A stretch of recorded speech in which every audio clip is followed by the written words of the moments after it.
भूकंप के बारे में आप सभी जानते ही हैं कि वह कितना खतरनाक होता है। पर आखिर भूकंप कहते किसको है? उसको किस मशीन से मेजर किया जाता है?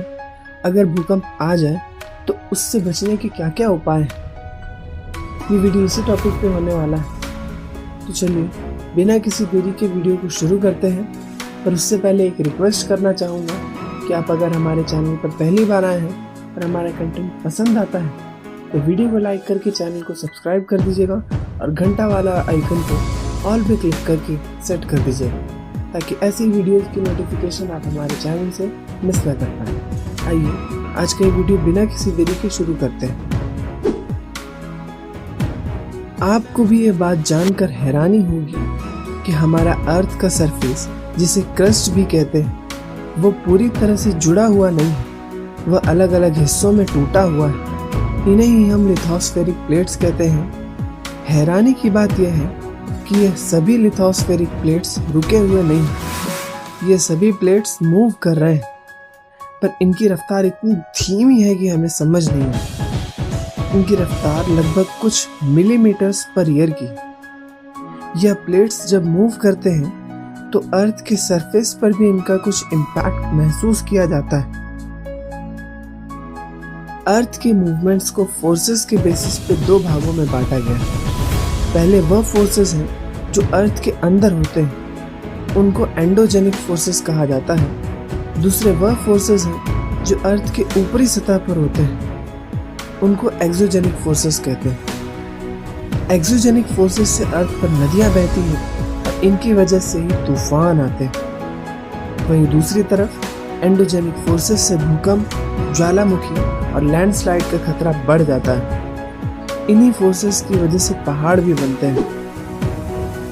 जैसा कि मैंने आपको बताया कि लिथोस्फेरिक प्लेट्स मूव करते हैं। जब इनका सडन मूवमेंट होता है तो कुछ वाइब्रेशन क्रिएट होता है। यही वाइब्रेशन का दूसरा नाम अर्थक्वेक है, जो कि अर्थ के ऊपरी सतह पर महसूस किया जाता है।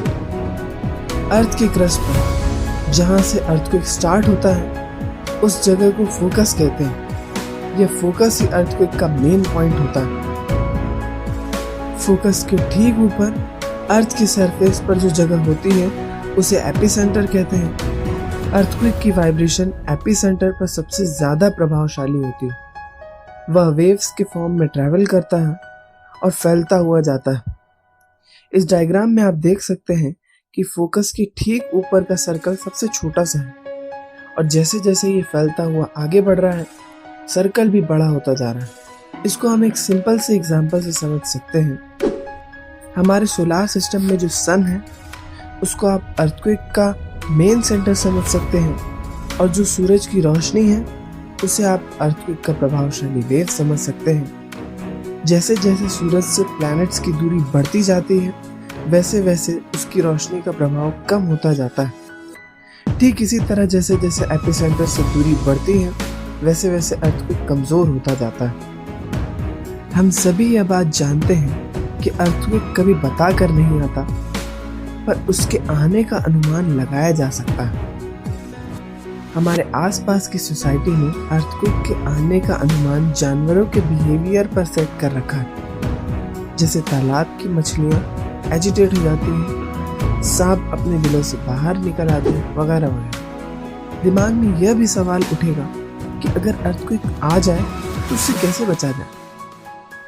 पहला, इस आपदा के समय आप किसी खुले मैदान में जा सकते हैं और किसी भी पेड़ और बिल्डिंग वगैरह से दूर रह सकते हैं और अपने आप को बचा सकते हैं। दूसरा, खुले मैदान में खड़े रहने के बजाय लेट जाइए, क्योंकि अगर जमीन हिलेगी तो आप गिर भी सकते हैं और आपको चोट भी लग सकती है। तीसरा, अगर आप अपने घर में ही फंसे रह गए हैं तो आप किसी मजबूत टेबल या डेस्क के नीचे छुप जाइए। यहाँ पर अगर छत के गिरने का खतरा होगा तो उससे आप बचे रहेंगे। चौथा और आखिरी, अगर कुछ भी ना मिले तो अपने घर के किसी भी कोने में चिपक कर खड़े हो जाइए, क्योंकि कोने में छत को दीवार का सपोर्ट रहता है और वहाँ की छत के गिरने का अंदेशा कम रहता है। आपको यह भी जानना चाहिए कि अर्थक्वेक को कैसे और किस मशीन से मेजर किया जाता है।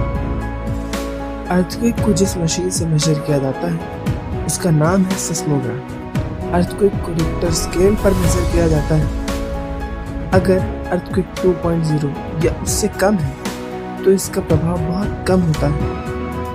अगर अर्थक्वेक 5.0 के आसपास है तो इतना प्रभावशाली है कि वो चीजें गिरा सकता है।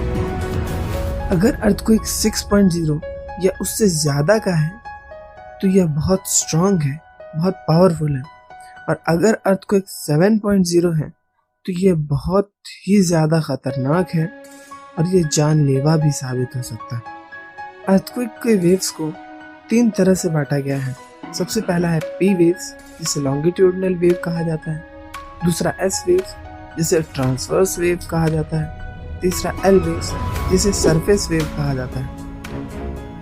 उम्मीद है कि आज का वीडियो आपके लिए जानकारी भरा होगा, आपको नई बातें सीखने को मिलेंगी। अगर सीखने को मिली है तो इस वीडियो को लाइक कर दीजिए, चैनल को सब्सक्राइब करके बेल आइकन को प्रेस कर दीजिए। इसी तरह की वीडियो को देखने के लिए हमारे चैनल पर बने रहें। Thanks for watching.